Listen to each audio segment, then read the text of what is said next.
Bismillahirrahmanirrahim. Assalamualaikum warahmatullahi wabarakatuh. Asyhadu an la ilaha illallah, asyhadu anna Muhammadar Rasulullah. Allahumma sholli ala sayyidina Muhammad wa ala ali sayyidina Muhammad. Alhamdulillah, senang sekali bertemu dengan kalian semuanya beserta kajian-kajian dialogis yang selalu kita tampilkan dalam channel Gus Beti ini. Semoga bisa menambah wawasan-wawasan keberagamaan kita. Kemarin aku baru mengunggah sebuah jawaban atas komentar saudara Kristen kita, khususnya adalah Quran surat Yunus surat 10 nomor 94, yang itu dipandang terkesan sebagai sesuatu yang diametral, di mana Kanjeng Nabi Muhammad diperintahkan untuk bertanya kepada para ahli kitab, sedangkan kitabnya sendiri sudah dinyatakan oleh Al-Quran sebuah kitab yang telah mengalami takhrib. Takhrib itu perubahan, bisa penambahan, bisa pengurangan, bisa penggantian sama sekali. Dan takhrib juga terbagi dua, bisa takhrib teks secara fisik, atau bisa takhrib tafsir itu kita sudah jelaskan beberapa waktu yang lalu. Nah, alhamdulillah sudah aku jelaskan bahwa kondisi itu sebetulnya kalau kita paham tentang gaya bahasa Al-Quran, khususnya gaya bahasa sastra yang ditampilkan, kita akan jadi mengerti bahwa Quran surat Yunus surat nomor 10 ayatnya 94 itu adalah sebuah satir Satir dalam gaya bahasa sastra itu sebuah sindiran yang ditujukan kepada ahli kitab yang sesungguhnya mereka sungguh-sungguh kenal, seperti mereka mengenal anaknya sendiri bahwa Al-Quran itu adalah sebuah kebenaran. Jadi mereka tahu mereka tahu, bukan tidak tahu, tapi mereka tahu kemudian tidak mau. Maka untuk menutup kepura-puraannya dari ketidaktahuannya, itulah mereka memasang sebuah, katakanlah, alibi-alibi dengan pernyataan-pernyataan yang mereka bangun seolah-olah mereka tidak mengenal Al-Quran gitu loh. Padahal sesungguhnya mereka mengenal, sampai dikatakan bahwa mereka mengenal Al-Quran sebagaimana mereka mengenal anak-anak mereka sendiri, begitu.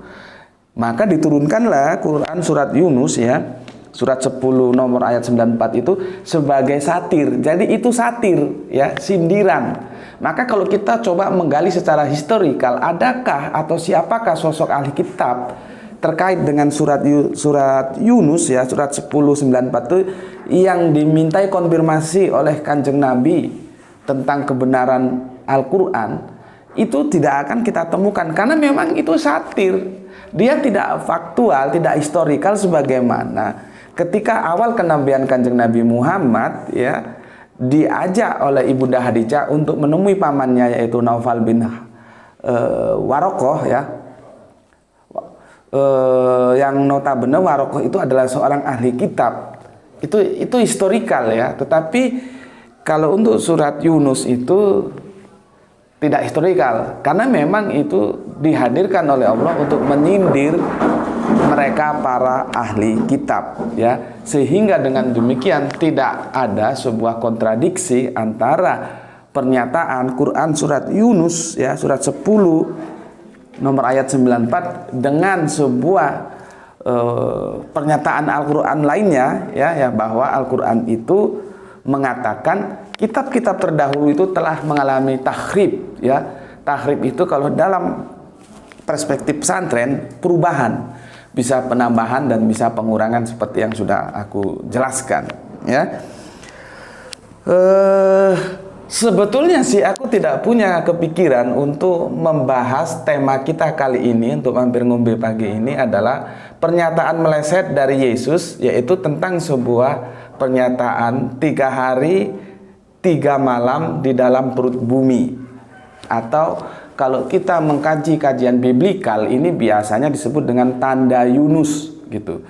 Apakah pernyataan itu benar-benar meleset apa yang disampaikan Yesus, atau pernyataan itu sebetulnya bukan pernyataan dari Yesus. Ini yang sedang coba kita diskusikan pagi ini. Oke?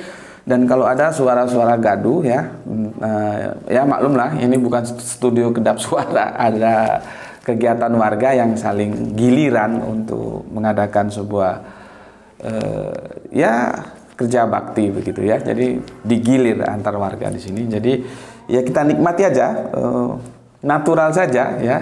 Yang penting apa yang aku sampaikan ke kalian, materi kajiannya bisa tersampaikan. Kalaupun ada suara-suara gaduh ya, anggap saja itu musik pengiring kajian kita. Oke, sebelumnya yang aku perlu sampaikan kepada kalian, karena kita akan berbicara waktu 3 hari 3 malam di dalam perut bumi, berarti kita berbicara waktu. Begini, kalau yang secara public knowledge dan itu kita pakai sekarang, pergantian waktu itu Greenwich itu ada di jam 24 ya, 24.00 malam. Pergantian waktu itu di sana, misalkan dari Rabu ke Kamis, Kamis ke Jumat dan berikut-berikutnya itu terjadinya tengah malam ya, di pukul 24.00. Tetapi tidak demikian dalam perspektif Yahudi, juga tidak demikian dalam perspektif Islam.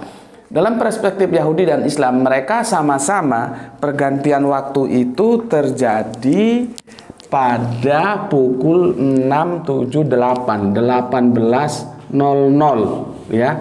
Jadi jam 6 petang, 18.00 terjadinya pergantian waktu yang kemudian akan menggeser dari satu hari ke hari berikutnya. Itu di pukul 18.00.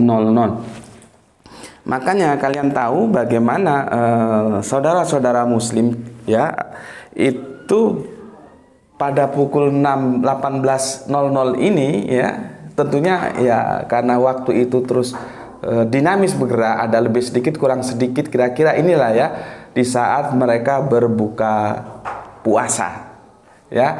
Tentunya ini sebuah pengecualian untuk daerah-daerah yang siangnya lebih panjang, seperti informasi yang aku terima dari sahabat karibku Dr. Heiki, seorang pakar antropologis yang beliaunya utusan dari Helsinki University ya, yang kebetulan melanjutkan studi ke Indonesia dan kami berteman baik. Dia katakan bahwa di negaranya itu siangnya itu lebih panjang. Untuk hal-hal yang demikian nanti itu biasanya dibicarakan dalam khasanah fikih ya. Itu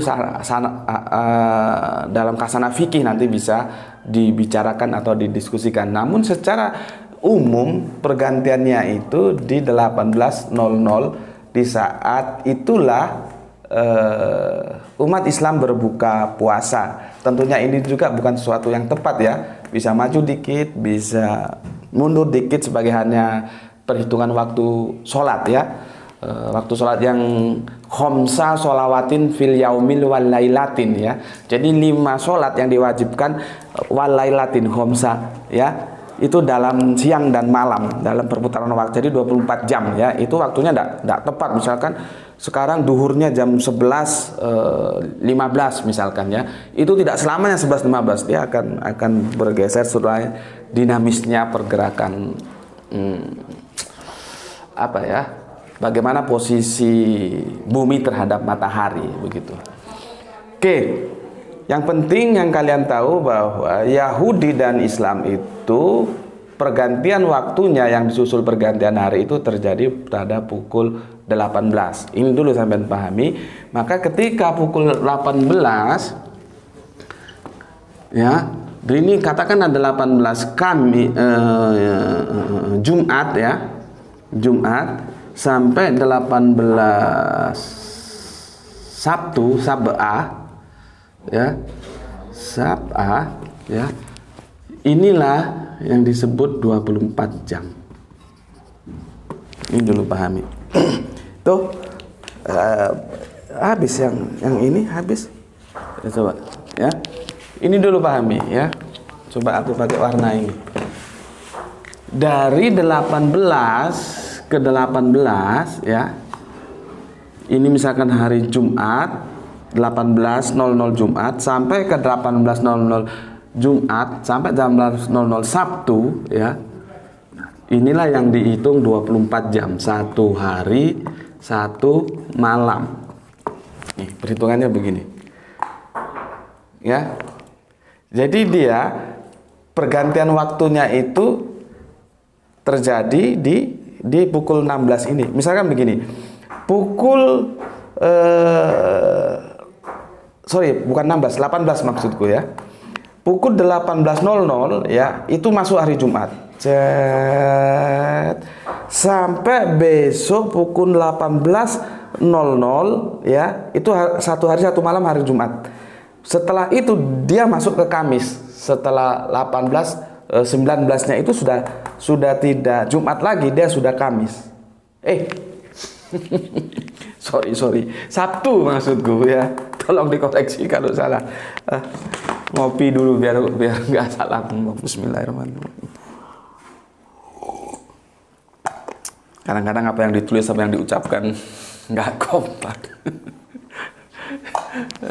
Perlu ya, benar sih kata orang. Logika tanpa logistik nggak jalan, maka logistiknya dipenuhin dulu. Bismillahirrahmanirrahim. Alhamdulillah.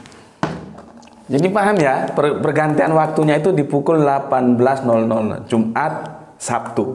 Ini terhitung 1 hari 1 malam atau 24 jam. Begini, ini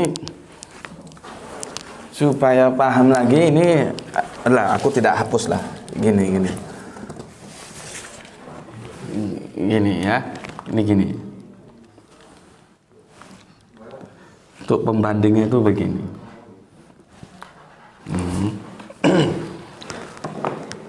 Di sini itu 18.00 ya, 18.00. Di sini itu 24 ya. Karena apa? Ini per 6 jam nanti. Ini nanti ke sini, ini per 6 jam. Nanti ke sini per 6 jam. Ya, ini ke sini per 6 jam. Ini ke sini per 6 jam, ya. Jadi kalau 24 ini 06 pagi, 00 ya. Ini petang. Oke. Tentunya dia di sini menjadi 12.00 ya, siang. Ya. Di sini dia malam, ya. Di sini dia siang, ya. Di sini dia petang, ya. Di sini dia pagi. Ya. Jadi kalau kita ini per garis ini per 6 jam ini, jadi total bulatan ini ya. Bulatan ini total itulah yang kita sebut 1 hari 1 malam itu menjadi 24 jam. Kalau 1 hari ditambah 1 malam. Oke ya. Itu ini nampak sini? Nampak? Ya. Oke. Ini Mas ya. Tadi dari sini aku geret ke sini ya. Dari 18.00 sampai ke 18.00 dari Jumat ke Sabtu itu 24 jam, pergantian waktunya di pukul 18. Lebih jelasnya lagi aku gambarkan seperti ini. Ya. 18.00 petang ya. Masuk dia, gini ya, masuk dia hari Jumat ya, Jumat. Terus dia bergerak ke sini Jumat. Bergerak sini Jumat, ini Jumat sampai ke sini Jumat selesai. 18.00 lewat dia sudah masuk Sabtu terus Sabtu selesai masuk dia Ahad. Ketika di sini berarti dia 2 hari 2 malam ya, karena 1 hari 1 malam Jumat ditambah 1 hari 1 malam Sabtu, maka 2 hari 2 malam ya, 2 hari 2 malam kalau dari Jumat ya, dilanjutkan nanti ke Sabtunya ya. Dan 1 hari ditambah 1 malam ya, itu menjadi 12 jam tambah 12 jam, totalnya 24 jam. Oke, paham ya di sini ya? Karena kalau ini tidak paham aku sulit nanti menjelaskan ini. Tetapi yang paling penting kamu pahami ini. pergantian harinya, waktu ke hari itu tidak terjadi di pukul 24, tapi kalau Yahudi dan Islam itu di pukul 18 ini. Oke? Oke. Sekarang kalau ini sudah paham, kita lanjutkan lagi. Ini aku hapus, ya.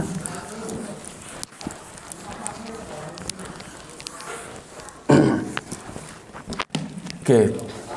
Ketika Kanjeng Nabi Isa atau yang disebut dengan teman-teman Kristen kita adalah Yesus itu mendeklar sebuah otoritas kenabiannya, itu tidak serta-merta orang-orang Yahudi saat itu menerima. Ya memang begitulah. Ketika sebuah kebenaran itu disampaikan, itu katermelan terjadi antara ada pihak yang menerima dan ada pihak yang menolak, begitu ya. Nah, pihak yang menolak itu biasanya mereka selalu minta tanda. Apa sih yang menjadi tanda sehingga kami bisa percaya bahwa engkau itu benar-benar seorang nabi, seorang rasul yang dipilih oleh Allah? Itu biasa hal seperti itu. Para nabi itu dituntut untuk menghadirkan sebuah tanda yang kita biasanya mengatakan sebuah mukjizat, begitulah ya. Sebetulnya kalau misalkan mukjizat itu kan kasuistis, artinya ketika dia diperlukan ya dia dihadirkan, ketika tidak diperlukan ya tidak, gitu. Dan mukjizat itu tidak bisa dimasteri. Makanya sehebat-hebatnya Kanjeng Nabi Musa bisa membelah laut, dia tidak bisa menghidupkan orang mati. Begitu juga sehebat-hebatnya Kanjeng Nabi Isa bisa menghidupkan mati, tapi dia tidak bisa membelah bulan, begitu. Ya, artinya setiap utusan-utusan Rasul Allah, orang-orang terkasih yang terpilih diangkat menjadi guru untuk kehidupan manusia, itu masing-masing punya mukjizat sendiri-sendiri, dan di antara mereka tidak bisa saling memasteri karena memang mukjizat itu tidak bisa dimasteri. Ya, tidak bisa. Kalau ada sesuatu katakan mukjizat tapi dia bisa dimasteri, itu bukan mukjizat. Ya. Dan mukjizat itu dihadirkan ketika seseorang atau publik minta kepada seseorang itu sebuah tanda. Jadi tanda itu sebetulnya terjemahannya lebih pas itu bukti. Apa buktinya bahwa engkau seorang nabi, engkau seorang rasul, begitu. Nah, Kanjeng Nabi Isa atau Yesus ya, itu sering ditanyai mereka-mereka yang tidak percaya, sering dimintai sebuah tanda, gitu ya. Nah, ini sebetulnya aku tidak akan bahas ayat topik ini ya. Aku mau masuk seperti apa yang aku janjikan, bahwa kita membahas tidak ada nabi dari bangsa Arab. Jangan lupa tanda tanya ya. Tapi setelah aku lihat komen-komen kok rame membicarakan tentang Yunus ya. Dan kitab Nabi Yunus, kalau kita lihat Bible, itu cuman mungkin itu satu-satunya kitab yang cuman terdiri dari beberapa lembar saja. Dia tidak banyak seperti Yesaya, seperti Yehezkiel ya. Tidak banyak. Dia hanya hitungannya itu cuman beberapa lembar aja kitab Yunus itu ya. Nah, kemarin di komen-komen itu banyak sekali teman-teman Kristen dan Islam terlibat dalam perdebatan tentang Yunus ya, tentang sosok kenabian dari Kanjeng Nabi Yunus. Maka bertolak dari itu aku pikir ya sekalianlah aku menjelaskan ini ya. Baru nanti kita sesuai apa yang kita rencanakan membahas tentang kenabian dari bangsa Arab. Oke, sekarang kita buka kitab Yunus 1:17 ya, kitab Yunus 1:17. Nah, dikatakan begini ya, kalau behind screen-nya, kalau kalian baca dalam kitab Yunusnya itu sebetulnya ini kan Kanjeng Nabi Yunus itu lari dari sebuah tanggung jawab gitu loh.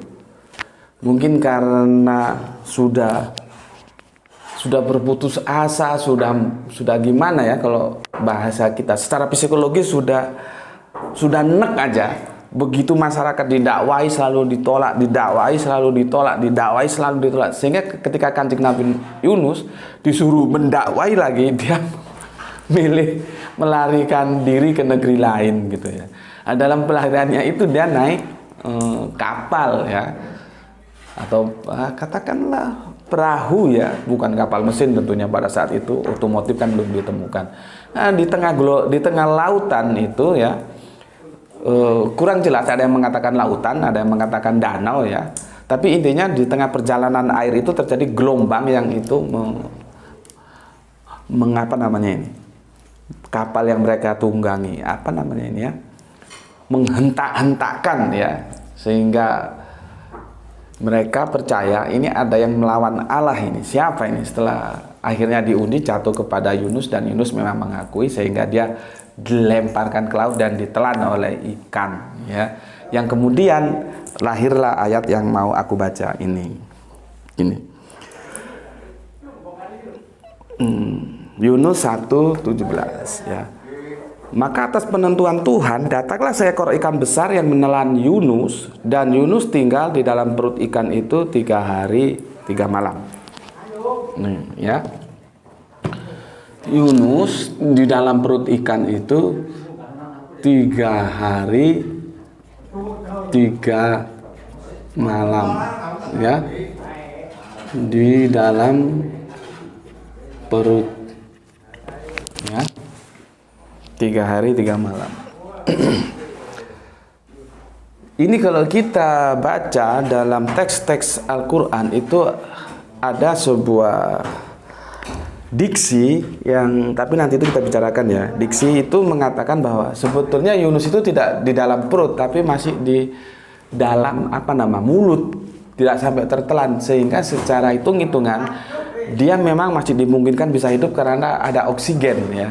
Tapi itulah nanti kita diskusikan secara khusus, apakah Yunus itu ditelan sampai ke dalam perut, apakah atau cukup hanya di dalam rongga mulutnya ikan ya. Oke, di sini. Kemudian kita buka Matius 12:40. Matius 12:40. Matius 12:40 begini katanya.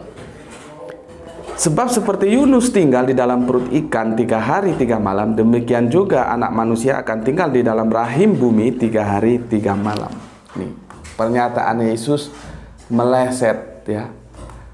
Pernyataan meleset dari Yesus. Dia mengatakan di dalam perut bumi 3 hari 3 malam. Benarkah pernyataan ini bisa kita pertanggungjawabkan secara hitung-hitungan waktu, atau dia akan meleset? Ya. Aku ulangi lagi.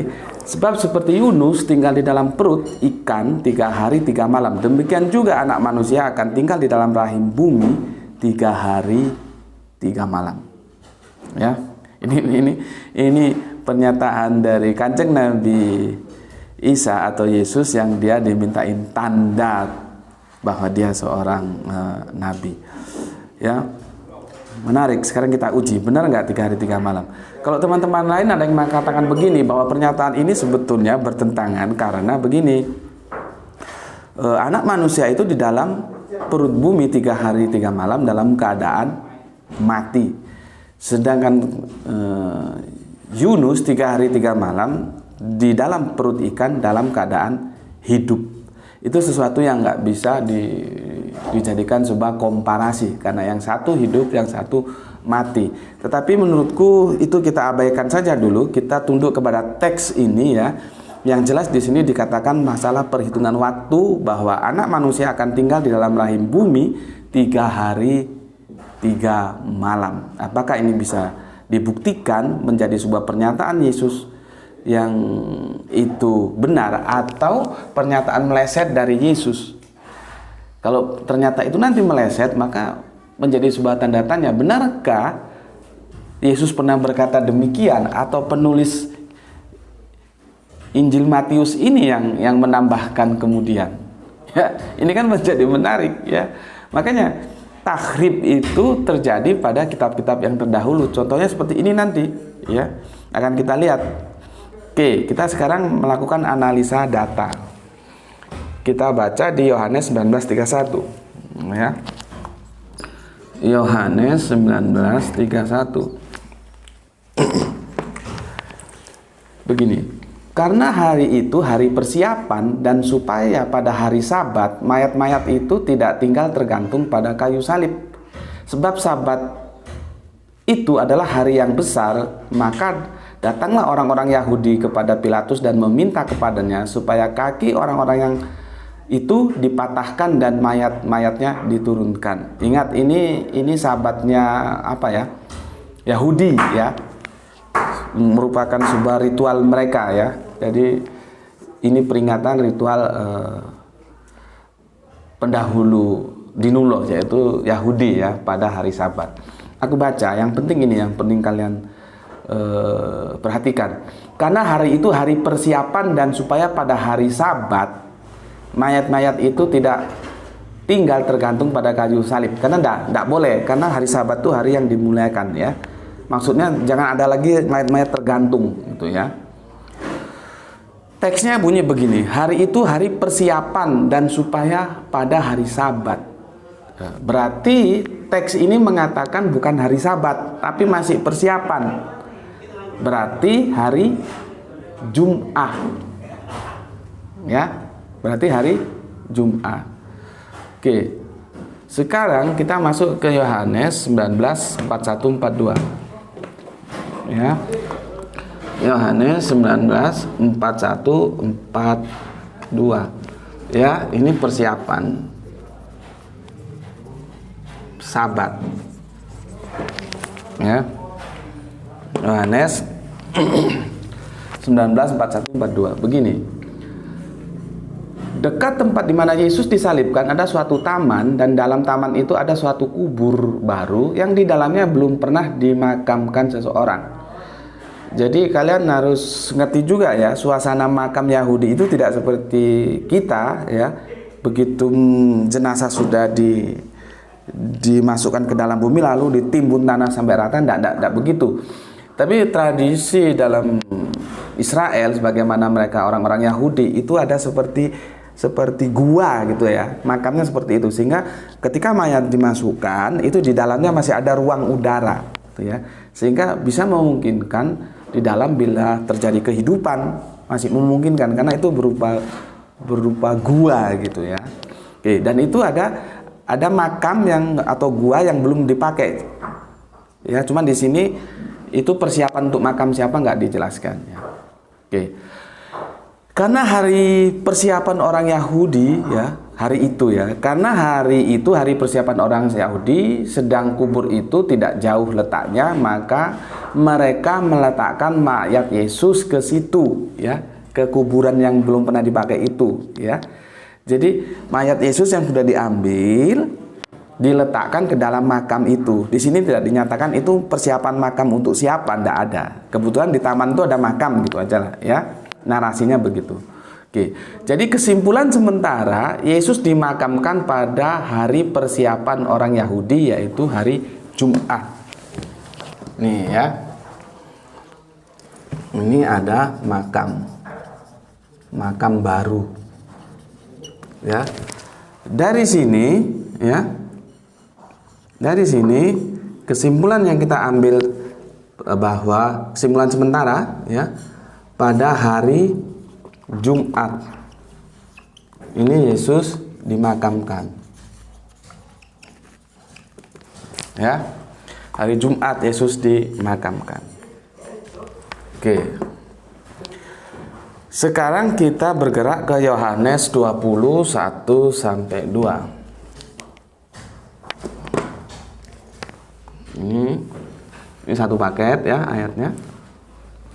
Sekarang kita bergerak ke Yohanes ya 21-2.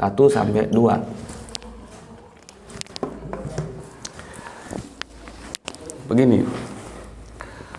Pada hari pertama minggu itu pagi-pagi benar ya. Minggu pagi-pagi benar.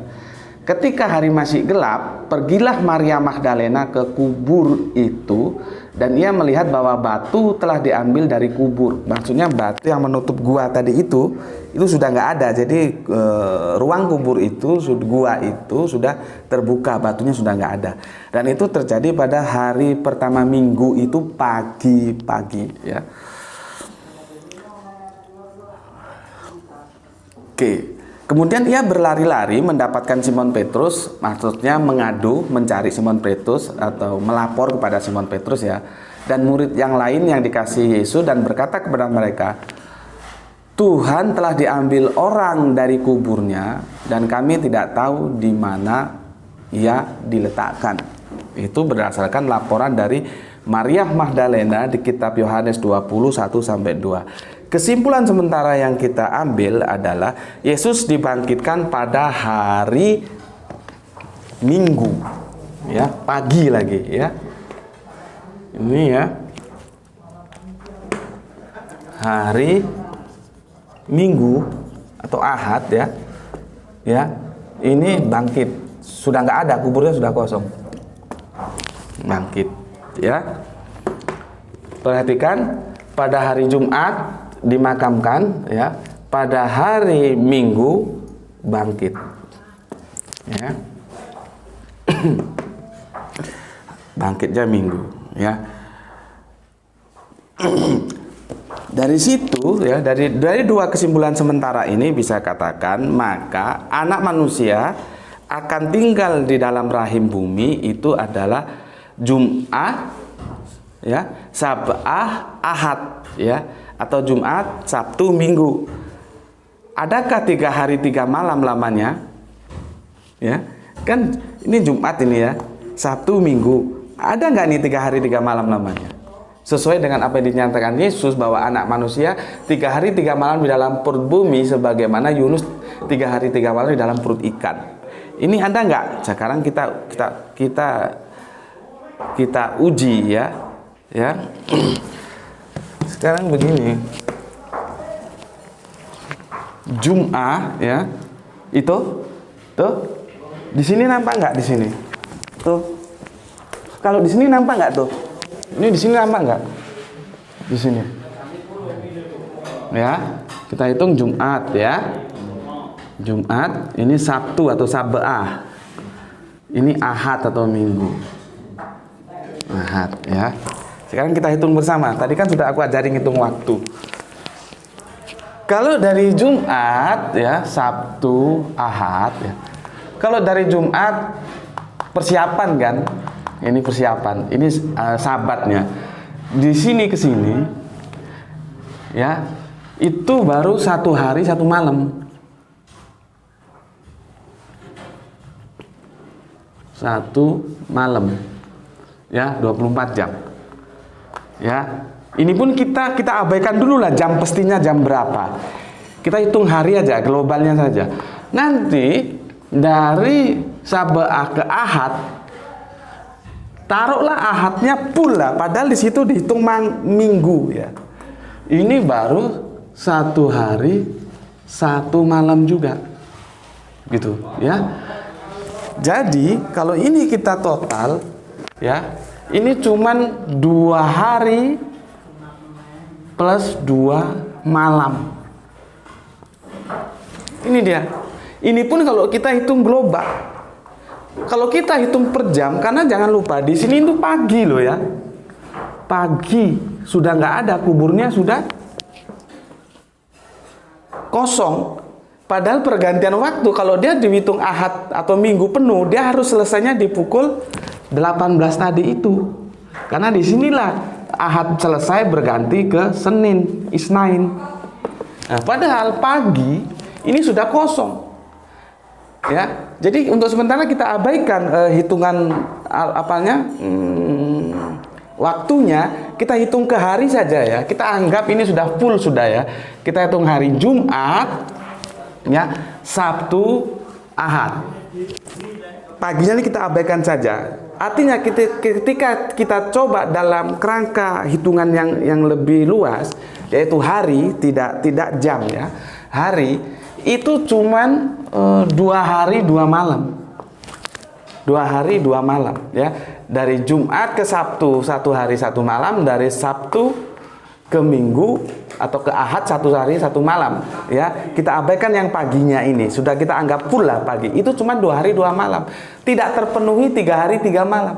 Apalagi kalau kita breakdown ke waktu atau ke jam, itu pagi-pagi sudah kosong itu makam, nggak ada, nggak sampai pada jam ke 16, ya.